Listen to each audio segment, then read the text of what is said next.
Dober dan, dobro jutro in lepo pozdravljeni na ta torkov dan. Namreč v MČEM Slovenija smo se odločili, da še pred poletjem dodatno razširimo stališče našega zagovorništva. In tako bomo do konca junija vsak torek ob 10. uri gostili sopredsedujoče našim komisijam.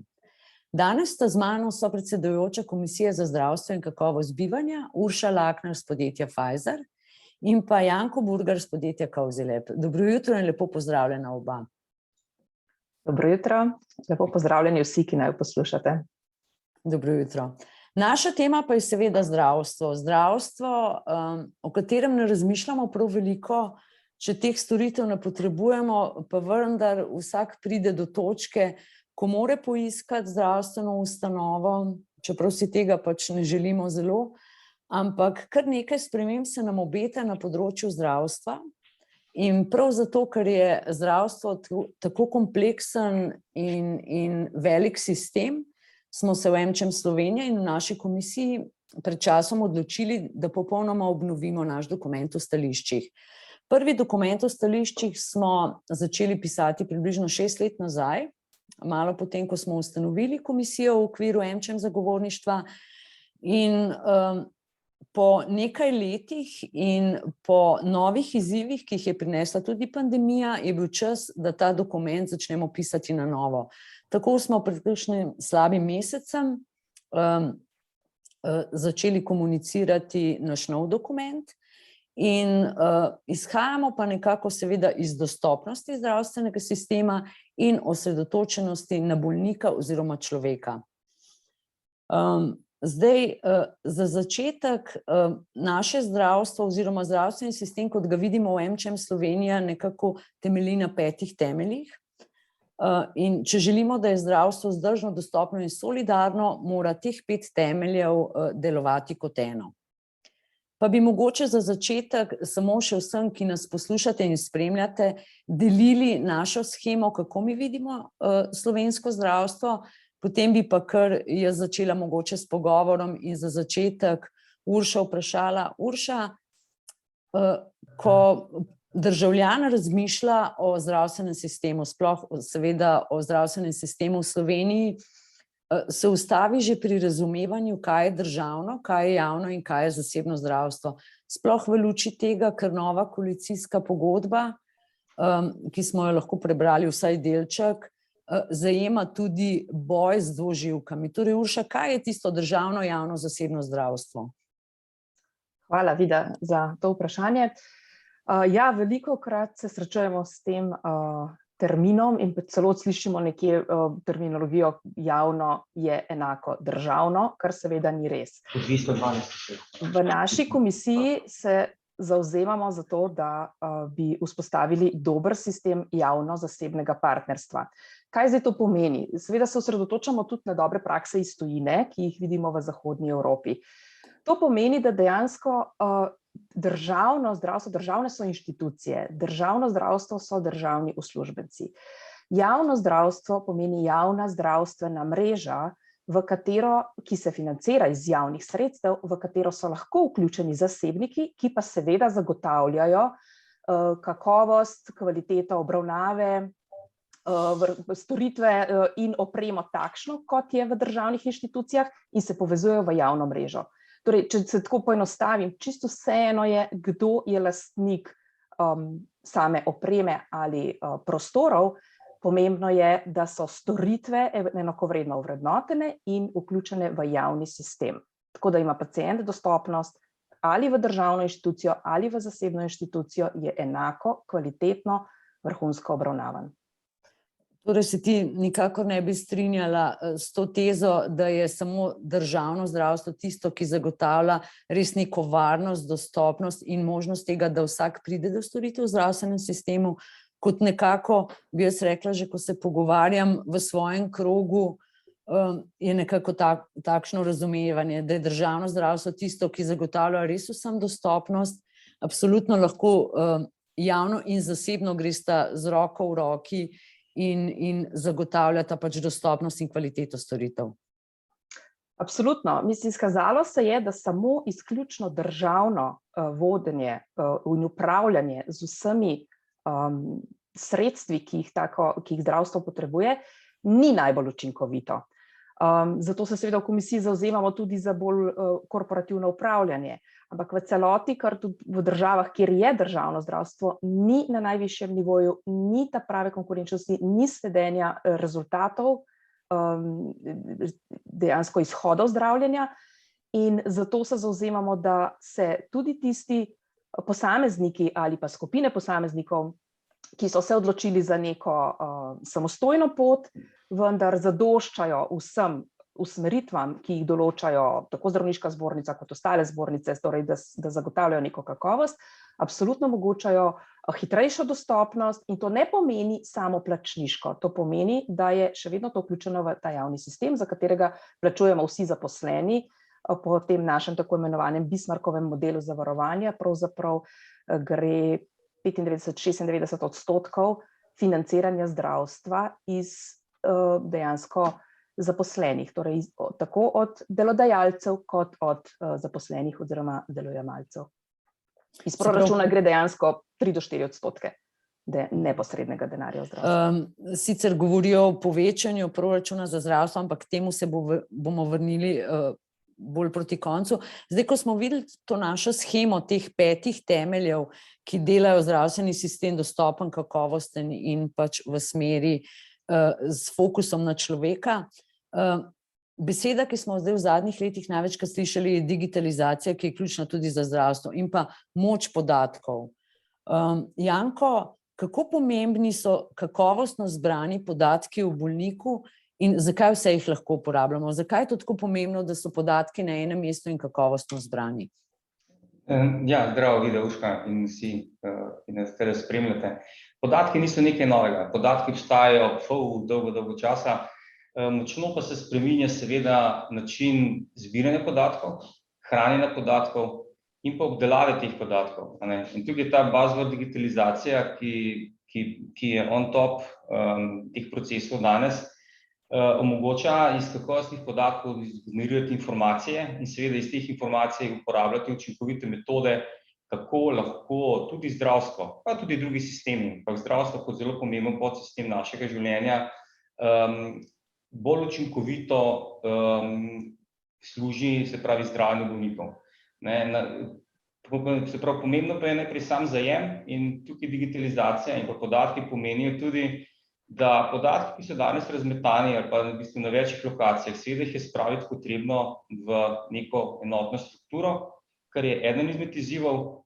Drugo je, kako to enotno strukturo uporabiti in jo nameniti pravim uporabnikom, zato da iz teh podatkov lahko seveda nastajajo napredne storitve, ki bodo služile, se pravi, vsem, ki smo deležni tega sistema. Tudi nam bolnikom, seveda zdravnikom, podpornemu osebju in pa nenazadnje podjetjem drugim, ki so lahko uporabniki teh podatkov, se na osnovi podatkov, ki so primerno anonimizirani in skladni z Evropsko direktivo glede zaščite, se pravi podatkov, razvijajo nove storitve.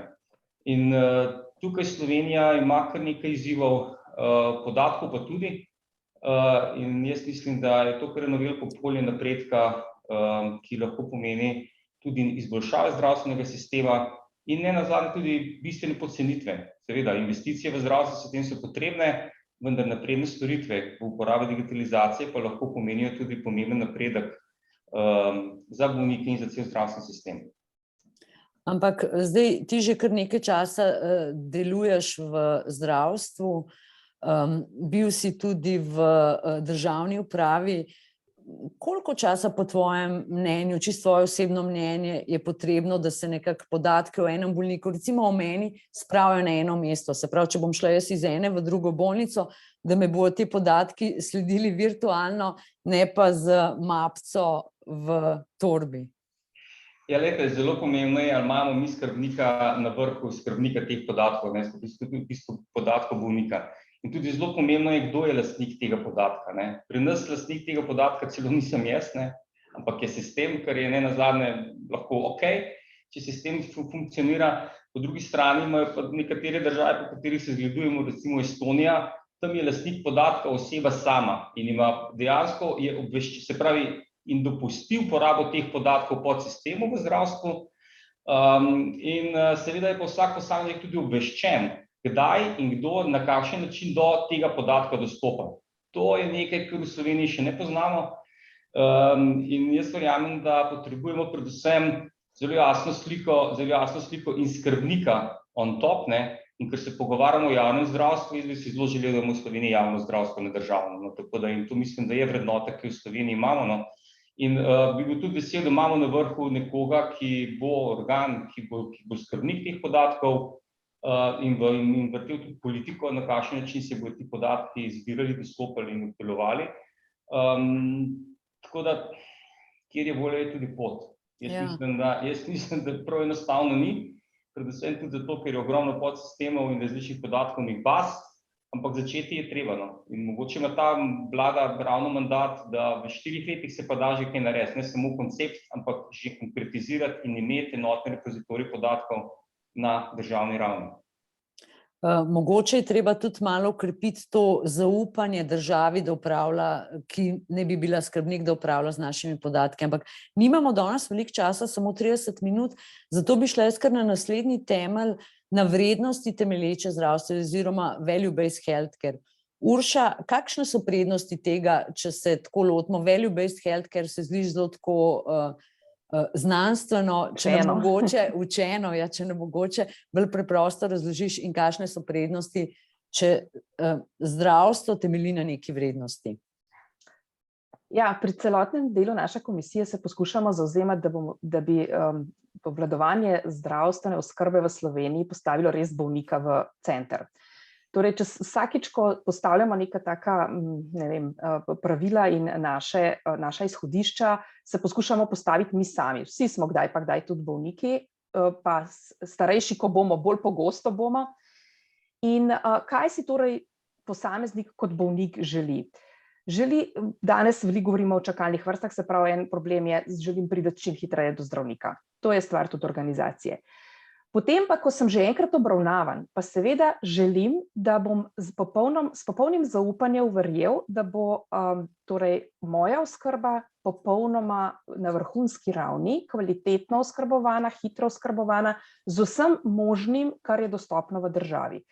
Dostopnost naj bo, si želimo seveda nekje v takem razvitem evropskem prostoru, primerljiva z razvitim evropskim prostorom, ampak ta value-based outcomes pomeni, da mi v resnici nekako statistično spremljamo izide zdravljenja.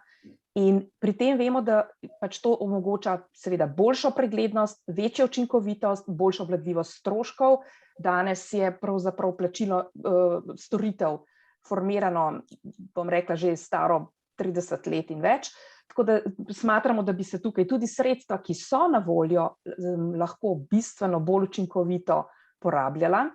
In če spet postavimo torej bolnika kot posameznika, ko bi se odločal, kam se lahko prijaviš po neki napotnici, ki jo dobiš pri svojem lečečem osebnem zdravniku, bi morali biti pravzaprav neki kazalci kakovosti, ki bi morali biti vpeljani v vse sisteme javnega zdravstva, torej tako pri državnih inštitucijah kot pri zasebnikih, primerljivi. Tako da se jaz lahko odločam, če rabim, ne vem, operacijo kolka, da imam tudi nekje vidno, katera inštitucija v Sloveniji ima ne samo kako dolgo čakalno dobo, kar danes vidimo, ampak kakšni so rezultati tega zdravljenja, zamenjave, koliko operacij opravi nek posamezen zdravnik, kakšni so potencialni zapleti, koliko časa je potrebna hospitalizacija, koliko kasneje rabim še nekih dodatnih pomoči in tako naprej, primerljivo po ustanovah. Globoko verjamemo v naši komisiji, da bi taki dobri kazalci kakovosti, pravilno financiranje na osnovi tega po dejansko opravljenih storitvah in ne po nekih pavšalih, prineslo bistveno bolj učinkovito zdravljenje, obravnavo bolnika in tudi potem rehabilitacijo in vse ostalo, kar sledi. In to velja za vsa terapevtska področja. Absolutno. Zelo pomemben vidik na vrednosti temelječega zdravstva je, da dobi bolnik v tem sistemu še bistveno večji pomen. To pa zaradi tega, ker se danes izgubljajo predvsem tisti deli poročila ali pa odziva bolnika na terapijo skozi tudi daljše obdobje po samem poteku zdravljenja.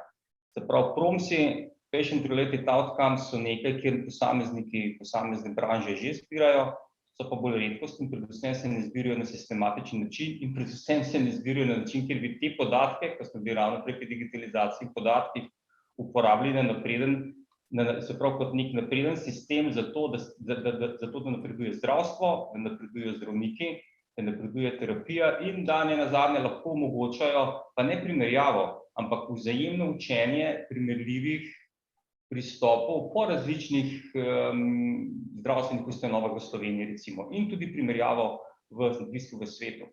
To je en del. In drug del, ki je zelo pomemben, je, da se običajno velikokrat pogovarjamo o tem, ali pa zdravniki v dilemi, ali omogočiti napredno terapijo, ki je dražja, napram obstoječi terapiji, ki je sicer cenejša, vendar ima ta nova lahko bistveno boljše rezultate v samem poteku zdravljenja in pa manj zapletov in komplikacij kasneje.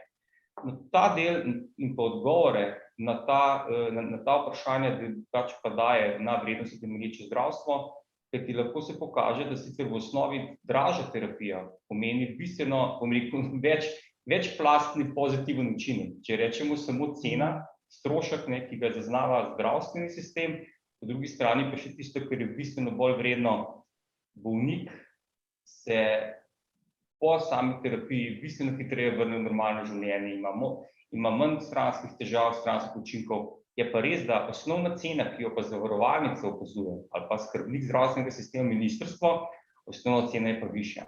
Ampak to so pač sodobni pristopi, ki verjamem, da lahko v Sloveniji pomenijo velik napredek in zopet, večplastnost, boljši servis za bolnike, bolj uspešno in pa bolj napredno zdravljenje, se pravi za stroko, in pa tudi pozitivne učinke za skupno blagajno. Če je že zdravstveno mogoče bolj prizadeto, so pa druge blagajne v javnega sistema, se pravi z tega vidika, in je prizanešena in imajo nižje stroške. Pa še tukaj bi lahko dodala tudi to, da ko gledamo samo trenutno vpeljano terapijo, tako kot je Janko lepo opisal, novejšo za staro, je seveda novejšo običajno pridejo dražje terapije. Vendar, če bi samo v zdravstveno blagajno pogledali tudi potencialne komplikacije ali pa dodatna potrebna zdravljenja in rehabilitacije po nekih starejših metodah zdravljenja, zdravil, operacij in tako naprej, je tudi celokupni strošek že samo zdravstvene blagajne pogostokrat višji od nove tehnologije in novega zdravljenja, ki je prišlo. Tako da ravno ta celokupen pregled vse te kazalce bi pokazalo dobro spremljanje, se pravi kakovosti izidov zdravljenja. In na to največkrat sploh to, kot sta oba omenila, čimprejšnjo vrnitev bolnika tudi na delovno mesto. O tem se mi zdi, da nič kaj velikokrat ne razmišljamo v Sloveniji, oziroma niti ni sistem narejen v tej smeri. Da bi to povezal in še upošteval potencialne bolniške dni, potencialne daljše rehabilitacijske dni, tega kompletna je socialno vprašanje sicer posledično s tem, tukaj smo še daleč. Vendar je to naš cilj, da bi se enkrat celostno tudi to pogledalo. Pa bi mogoče jaz vsem, predno gremo na en del financiranja oziroma financiranja kot celota, Urša, še tebe, koliko hitro, mi smo bili za dostopnost zdravil ali pa medicinske opreme, saj za zdravila vem, ker ste velikokrat, vi, ki prihajate iz te industrije, omenili, smo bili kar referenčna država za določeni cen. Kakšna je pa zdaj dostopnost, se pravi, saj kar se zdravil tiče v Sloveniji, koliko hitro pridejo zdravila k nam na trg? Ja, zdaj, če jaz tako malo grobo sliko najprej povemo, velikokrat slišimo v medijih, kako so zdravila draga in kako grozen veliko denarja gre iz zdravstvene blagajne za zdravila in potem tudi kako veliki prihranki bi bili možni, če pa pač predvsem novejša zdrava zdravila bi prišla po nižjih cenah. V celoti se moramo zavedati, da zdravila znotraj zdravstvene blagajne predstavljajo 15% tega zdravstvenega budžeta. Torej, tudi če bi vse od danes naprej nove tehnologije, nova zdravila ne prišla več na trg, mi tukaj velikih prihrankov v celotnem zdravstvenem sistemu ne moremo narediti. Dostopnost zdravil se je z leti zdaj malo poslabšala s časoma, kasneje pridemo, čeprav še vedno omogočamo mnoge terapije, vendar po podatkih, ki spremlja Evropsko združenje za farmacevtske industrije, imamo v Sloveniji, v zadnji podatki, ki so temelječi še malo na predpandemski čas, do leta 2020, je, da imamo v Sloveniji dostopnost zdravil v 49% od tistih zdravil, ki so v evropskem prostoru registrirana, ki jih registrira Evropska agencija za zdravila. Kdaj, se pravi, 49 mi imamo v zadnjih 2 letih recimo na trgu. Da pa pride zdravilo na trg od časa registracije, pa traja v povprečju skoraj 2 leti. Natančno je to 577 dni, torej skoraj 2 leti. Zdaj za primerjavo, ker se hočemo vedno primerjati, ne vem, z Avstrijo, Nemčijo in podobnimi državami, ki so nekoliko seveda bogatejše. Nemčija, na primer, ima 92% zdravil, Avstrija 79% zdravil in Nemčija pride v dobrih 3 do 4 mesecih na trg po registraciji. Nemčija je res prva v Evropi in najhitreje uredi ta sistem, ker je država strateško si zastavila, da želi svojim bolnikom čim prej tisto, kar je dokazano učinkovito in varno, pripeljati svojim bolnikom v uporabo. Avstrija recimo 10 mesecev. Seveda je tudi razlika v skupnem budžetu od GDP-ja, od bruto domačega proizvoda. Slovenija je tudi z leti malo padala in je danes nekje na 8,5% bruto domačega proizvoda, ki ga namenja za zdravstvo.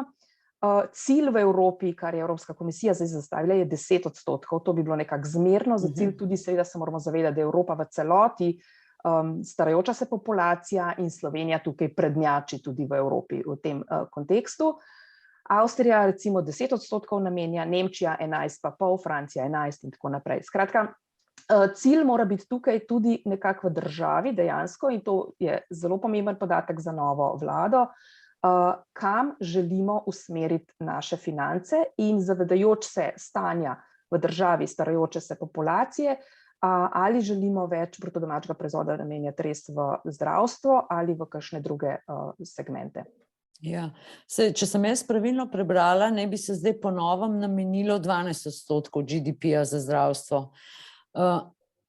Ja, to so bile obljube, seveda moramo videti kam, to je super, odvisno pa seveda od tega tudi, kako se bo to razporejalo in kako bo upravljanje s temi financami v smislu organizacijskega vodenja in seveda tudi ostalih pač zavarovanj in košarice, ki jo bo pacient lahko dobil. Spet postavljamo pacienta v center, se pravi, mi moramo pač tukaj vedeti, ali bo to, če bo vlada šla iz tega, da bo postavila, kaj pacient rabi, kako hitro, kako dostopno in tako naprej, ker vidimo v določenih državah, kjer so tudi postavili recimo take cilje in potem so začeli intenzivno graditi nove bolnice in nove centre, v katerem potem niso imeli dovolj denarja za opremo, predvsem pa ni bilo kadra, ki bi prišel tja. Mi moramo vedeti, da imamo pomanjkanje zdravnikov, da imamo podplačan kader v tem in odhaja drugam. In nam nič ne pomaga, če zgradimo še, ne vem, 3 nove bolnice, pa mogoče celo dobimo tudi denar za opremo, če ne bomo imeli kadra strokovno visoko izobraženega, ki ga danes sicer imamo, in vsa pohvala slovenskim zdravnikom in medicinskim sestram, ker so vrhunsko izobraženi, ves čas se izpopolnjujejo, so na nivoju absolutno najrazvitejših zahodnoevropskih držav, vendar če ne omogočamo pogojev, da bojo tudi take storitve tako izvajali, si s tem bolj jalovo uslugo naredimo. Ja, kader je velik problem, ne samo v bolnicah, tudi v domovih za starostnike, kar je tudi neka namera nove vlade, da ne bi se gradili novi domovi, ampak tudi tukaj je največji problem kader. Ampak malo si omenila, Urša, financiranje. Zdaj, ko govorimo o javno-zasebnem partnerstvu, ima žal v Sloveniji nekakšen negativen prizvok. Če govorimo pa o tem javno-zasebnem partnerstvu v zdravstvu, je pa to kar tabu tema. Tako da, Janko, vi imate tudi v vašem podjetju precej izkušenj s tem, oziroma se že kar borite nekaj časa, da ne bom rekla nekaj let. Zakaj se tako otepamo javno-zasebnega partnerstva v zdravstvu? Zakaj ne sledimo res dobrim primerom iz ali sosednjih ali pa malo bolj oddaljenih držav, ki dobro funkcionirajo? Ja, jaz mislim, da sta razloga čisto enostavna. In gre za, predvsem izhajate iz tistega prvega vprašanja, o katerem smo govorili, državno, javno in zasebno.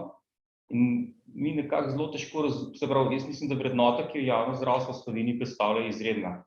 Na drug način vemo, da pa, ko se pogovarjamo o javnem in zasebnem in kombinaciji, tudi to v Sloveniji že obstaja, ker mislim, da je že Urška povedala, ker imamo ogromno koncesij, ker je en ekstrem zasebnega oziroma kombinacije javnega in zasebnega.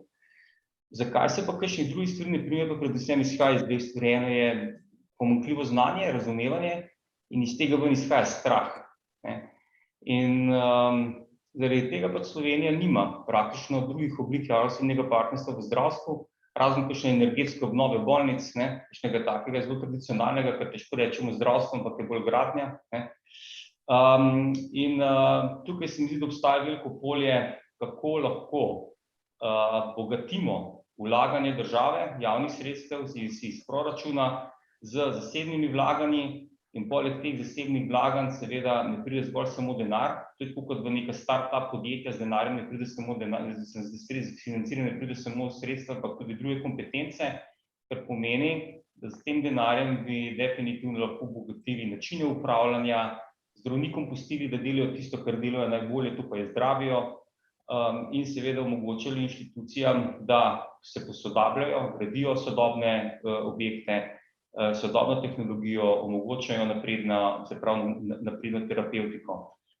Ja, mi na nek način gradimo ali pa poskušamo graditi skozi naše ambicije izgradnje centra za protonsko terapijo v Sloveniji, na nek način gradimo in pa želimo vzpostavljati zaupanje, se izobraževati vsi skupaj, kako je en tak relativno velik projekt v slovenskem zdravstvu, v slovenskem okolju možno upeljati. Jaz mislim, da smo naredili že veliko, ampak do končnega razumevanja ali pa potrditve še ne, kar ni nič nenavadno. Pač vemo reči, da vsi take spremembe potrebujejo nek čas, bi si pa seveda želeli bistveno več razumevanja ali pa bistveno več naprednega razmišljanja, predvsem odločevalcev na resorjih, ki so ključni. Ministrstvo za zdravje ima tukaj veliko potenciala, Ministrstvo za finance ima tukaj nekaj znanja, znanje v tujini, v primerljivih sistemih obstaja, mogoče treba kakšno stvar pogledati in potem bomo razumeli in nas ne bo več strah. In bo javno ostalo javno in bo zelo dobro znalo sodelovati z zasebnim, zato da bodo slovenski bolniki v Sloveniji dobili najbolje, kar se dejansko zaslužijo. To mislim, da je velika ambicija in ni nemogoče. Ni pa, kot pravim, pot je pa kar dolga in jaz si res želim, da bi predvsem tisti ključni akterji na zdravstvu, pa tudi mogoče v zdravstvu in pač v javnih zdravstvenih zavodih razumeli, da je to način, ki jim lahko omogoča bistveno boljše rezultate in nenazadnje zadovoljstvo zaposlenih in bolnikov. Super, hvala Janko. Ja, če lahko jaz sam kratko dodam tukaj.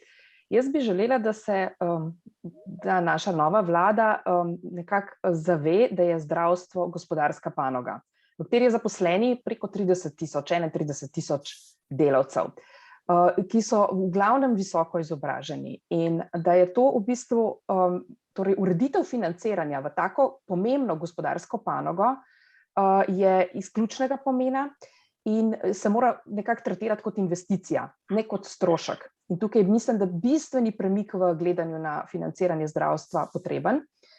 In seveda, da bi to zdravstvo se dodatno nekako financiralo tako, da ne bo dodatno obremenilo gospodarstva. Ker kot rečeno, danes je gospodarstvo, torej vse praktično skoraj 100%, kar gre v zdravstvo, gre ali od plače neposredno zaposlenega ali od delodajalca. In dodatne obremenitve na gospodarstvo ne bojo prinesle pač želenih rezultatov. Hvala, Urša. Vidim, da imamo samo še minuto, zato za vsakega še eno kratko vprašanje.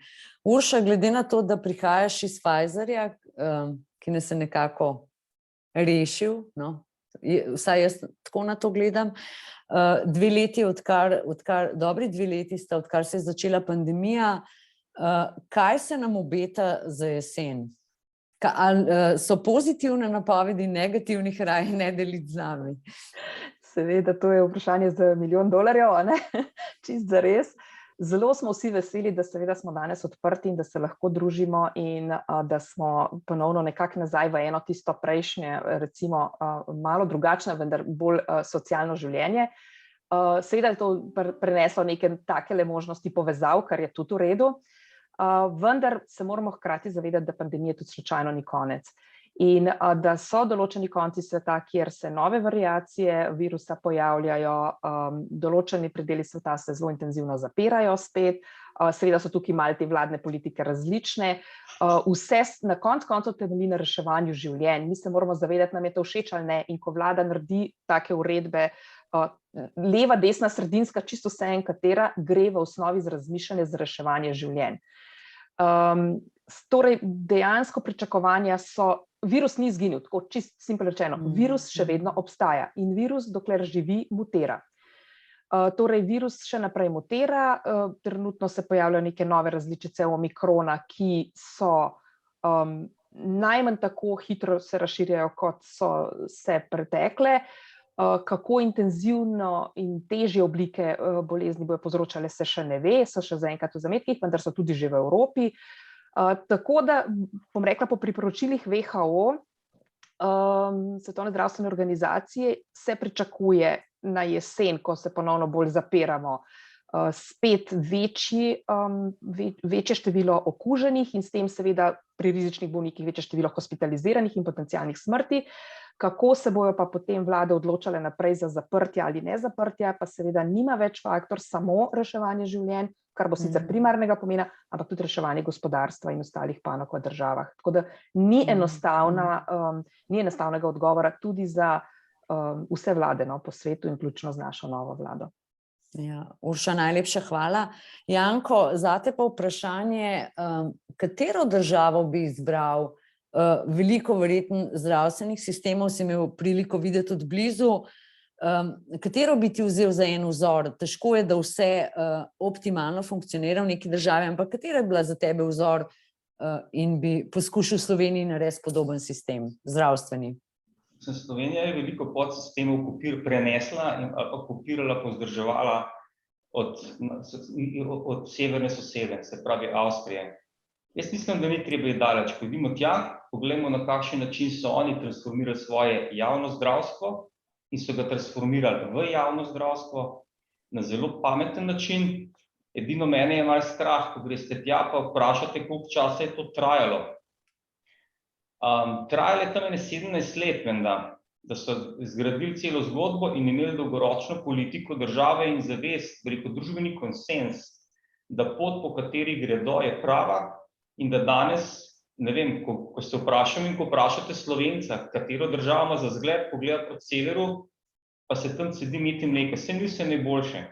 Ampak zdravstveni sistem je pa tam organiziran na način, kjer omogoča za nižje stroške boljši servis kot v Sloveniji.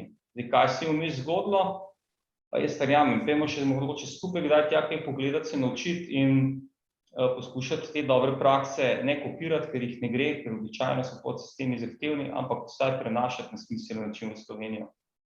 Super. Res vam hvala za tale, čeprav težka tema, prijeten pogovor, tako da mi nadaljujemo naprej v smeri dostopnega in kvalitetnega zdravstva s fokusom na človeka. Dobimo se s komisijo že konec tega tedna, pa tudi en pogovor za širšo javnost bomo še naredili pred poletjem. Tako da hvala vam, Urša in Janko, pa lep teden vsem, ki ste nas spremljali. Adijo. Hvala in srečno. Adijo, Urška, čau. Čau. Adijo.